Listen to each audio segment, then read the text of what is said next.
Hello friends, welcome to your own channel daily stocks. तो यहाँ पर हम इस वीडियो के अंदर बात करने वाले हैं मराइन इलेक्ट्रिकल्स कंपनी के बारे में। ये कंपनी क्या काम करती है, क्या business segmentation as well as long term visibility के हिसाब से भी आपको इस कंपनी में निवेश करना है या नहीं, तो उन सब चीज़ों के बारे में बात करने वाले हैं इसी वीडियो में। सो अब यहाँ पर वीडियो को अंत तक ज़रूर देखिएगा और उसके साथ साथ में अगर आपने अभी तक हमारे चैनल को इस डेली स्टॉक को आपने सब्सक्राइब नहीं किया हो तो चैनल को सब्सक्राइब ज़रूर कर दीजिएगा।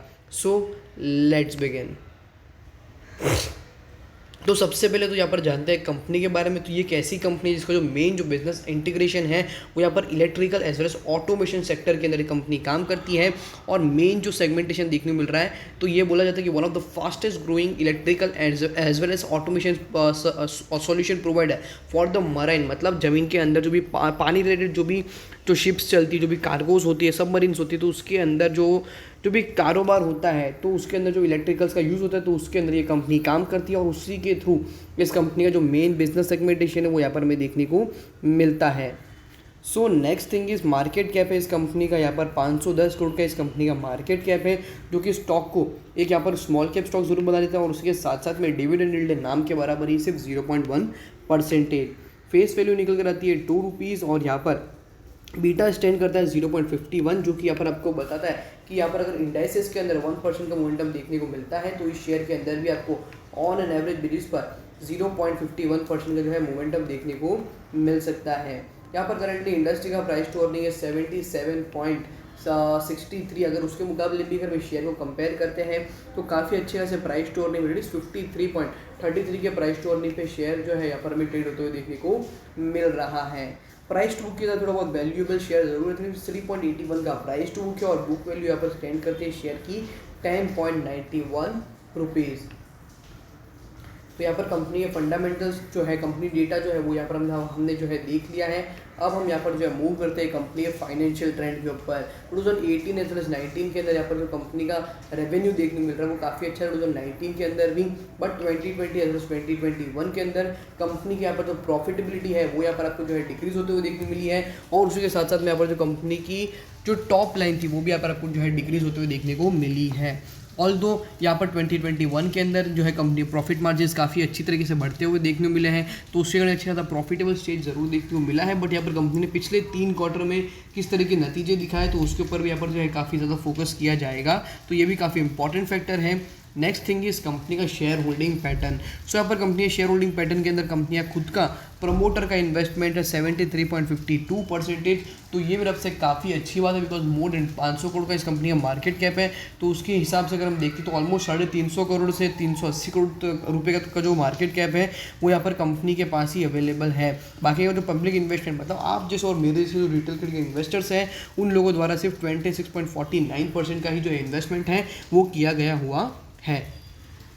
So next thing is revenue statement. अगर हम देखते हैं इस कंपनी के तो यहाँ पर पिछले 3 क्वार्टर में कंपनी ने क्या परफॉर्मेंस दिया है, क्या नतीजे दिए हुए, top line as well as bottom line जो है किस तरह से आपको फॉर्म होते हुए देखने को मिली है, अब हम यहाँ पर उसके ऊपर फोकस करने वाले हैं। तो सबसे फर्स्ट थिंग इज कंपनी की यहाँ पर मार्च 2021 के अंदर जो कंपनी की टोटल इनकम थी वो अगर देखते हैं तो काफ़ी अच्छी तरीके से जो है मार्च 2021 के अंदर 90 करोड़ रुपीज़ का कंपनी टोटल इनकम था। और उसके ऊपर जो है कंपनी ने 7 करोड़ रुपीज़ का जो है नेट प्रॉफिट कमाया था। नेक्स्ट थिंग इज जून 2021 के अंदर जो कंपनी टोटल इनकम थी वो थी 65 करोड़ रुपीज़ और उसके ऊपर कंपनी ने नो प्रॉफिट नो लॉस किया है। और सितंबर 2021 के अंदर 109 करोड़ की कंपनी टोटल इनकम और 4 करोड़ का जो है कंपनी ने मुनाफा भी किया हुआ है। सो यहाँ पर टोटली जो नज़र रहेगी वो कंपनी नेक्स्ट क्वार्टरली रिजल्ट्स के ऊपर रहेगी। ऑल दो पिछले 3 क्वार्टर के हिसाब से भी देखते हैं यहाँ पर तो ऑलमोस्ट 250 करोड़ का जो रेवेन्यू है वो यहाँ पर कंपनी ने कर ही लिया है और प्रॉफिटेबिलिटी ऑलमोस्ट 11 करोड़ रुपीज़ देखने को मिल रही है। सो पिछले 3 क्वार्टर के बारे में जो है एनालिसिस है वो यहाँ पर हमने आपको बता दिया है।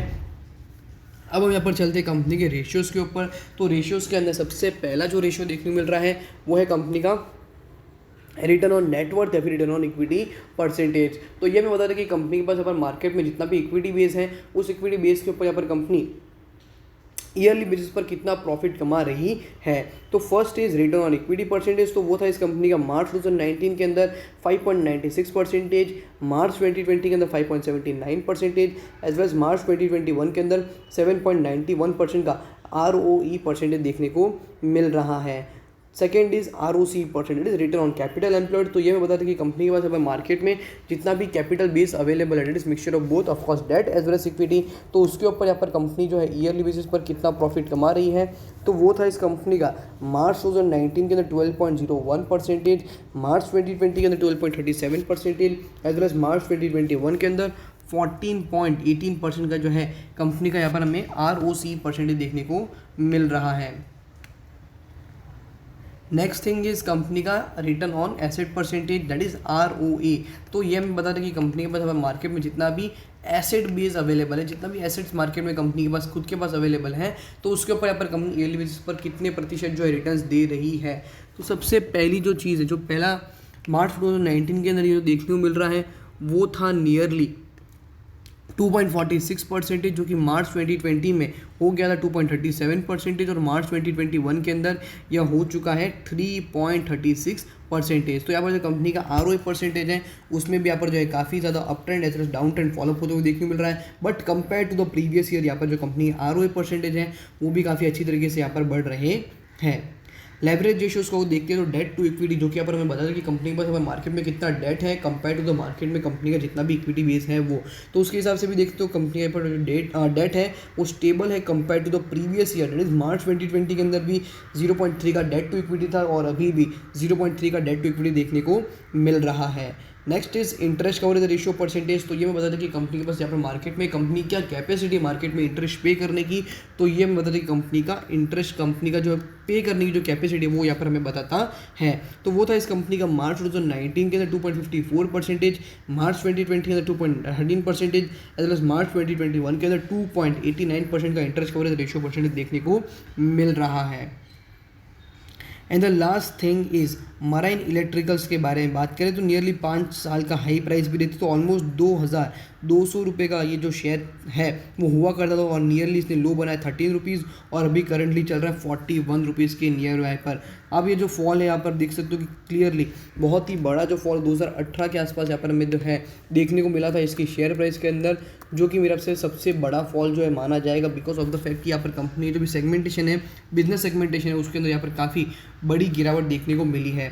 So investment point of view के हिसाब से तो यहाँ पर मैं रिकमेंड नहीं करूँगा, बिकॉज लॉन्ग टर्म पर्सपेक्टिव के हिसाब से अगर यहाँ पर एक अच्छी ऐसी कंपनी की बुक वैल्यू बनती है, कंपनी एसेट बेस अगर बढ़ता है, तो ही मेरे हिसाब से आपको इस कंपनी में निवेश करना चाहिए। बिकॉज कोई भी लार्ज कैप स्टॉक जो था या फिर मिड कैप स्टॉक था एकदम say that is mid cap या फिर स्मॉल कैप स्टॉक बन जाता है, तो उसके बाद उसको वो स्टॉक को फिर से एक बड़े मार्केट कैप में आने के लिए बहुत ज़्यादा तकलीफ होती है। So for a time being I think कि मराइन इलेक्ट्रिकल्स को यहाँ पर अवॉइड किया जा सकता है जब तक यहाँ पर कंपनी के जो भी रेवेन्यू जो है कंपनी के एक अच्छा से ट्रेंड में आपको बढ़ते हुए नज़र ना आए। सो होप करता हूँ कि मराइन इलेक्ट्रिकल्स कंपनी के बारे में यहाँ पर हमने जिससे एनालिसिस किया वो यहाँ पर आपको अच्छे से पता चल गया होगा। अगर आपको यहाँ पर वीडियो अच्छी लगी हो तो वीडियो को लाइक, शेयर और माय चैनल को सब्सक्राइब करना ना भूलिएगा। Thank you.